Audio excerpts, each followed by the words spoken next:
আগেকার দিনের তুলনায় বর্তমানে ঝড় বৃষ্টি হলেই কিন্তু আমরা দেখতে পাচ্ছি বজ্রপাতের পরিমাণ কিন্তু অনেক বেশি হচ্ছে। চলুন আজকে আমরা এই কারণটা একটু জেনে নেব। না, আপনি কি কখনো লক্ষ্য করেছেন শীতকালে আপনি যখন সোয়েটারটা খুলেন তখন টিক করে একটা আওয়াজ হয়, কিংবা আপনি যখন শীতকালে যখন চুল এইভাবে আজরান তখন দেখবেন কিটকিট করে একটা আওয়াজ হয় বা চুলগুলো খাড়া হয়ে যায়? কেন হয় জানেন?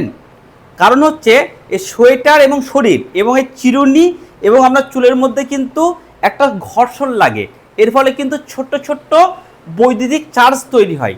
এই সেম ঘটনাটা কিন্তু এই আকাশের মেঘের মধ্যে ঘটে, কিন্তু এটা বড় আকারে ঘটে।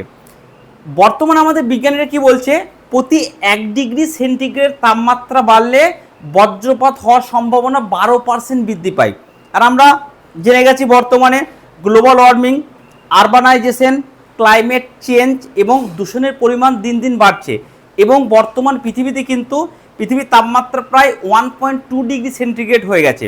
এবার তাপমাত্রা বাড়ার ফলে কী হচ্ছে, পৃথিবীর জলভাগ থেকে প্রচুর পরিমাণে জলীয় বাষ্প কিন্তু আস্তে আস্তে উপর দিয়ে যাচ্ছে, উপরে গিয়ে কিন্তু মেঘ সৃষ্টি করছে। মেঘটা আগের থেকে অনেক বড় হচ্ছে, শক্তিশালী হচ্ছে, বিশাল আকৃতির হচ্ছে। এবার ওই মেঘের নিচের দিকে যেহেতু তাপমাত্রা তুলনামূলক একটু বেশি থাকে, তাই সেখানে জলীয় বাষ্প থাকে। আর মেঘের ওপর দিকে কি থাকে, মেঘের ওপর দিকে ঠান্ডা একটু বেশি থাকে বলে বরফ কণা থাকে। অ্যাকচুয়ালি মেঘ হচ্ছে প্রায় এই 10 তলা যেমন বাড়ি আছে ওরকম পরিমাণে হয়। এরপরে ওই মেঘের ভেতরে যে সমস্ত জলকণা এবং বরফ কণা থাকে তারা কি করে, এক অপরের সাথে সংঘর্ষ করে।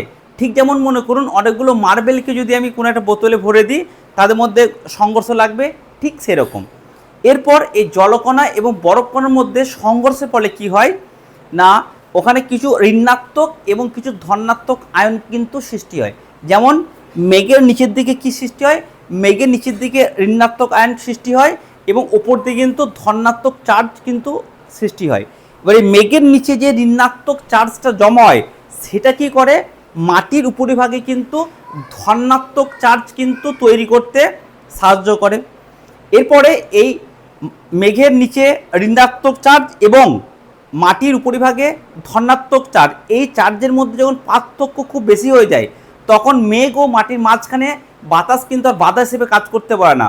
তখন কি হয়, এই মাটির যে ধনাত্মক আয়ন দ্রুত কিন্তু ওই মেঘের নিচে ঋণাত্মক আয়নকে আকর্ষণ করে। ঠিক তখনই আমরা কি দেখতে পাই, একটা আলোর ঝলকানি আমাদের পৃথিবীর দিকে নেমে আসে। এটা কি আমরা কি বলি, বজ্রপাত।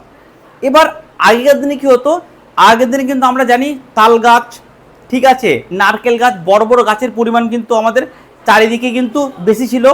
জেনারেলি বজ্রপাত কি হয়, উঁচু উঁচু জায়গায় কিন্তু পড়ে।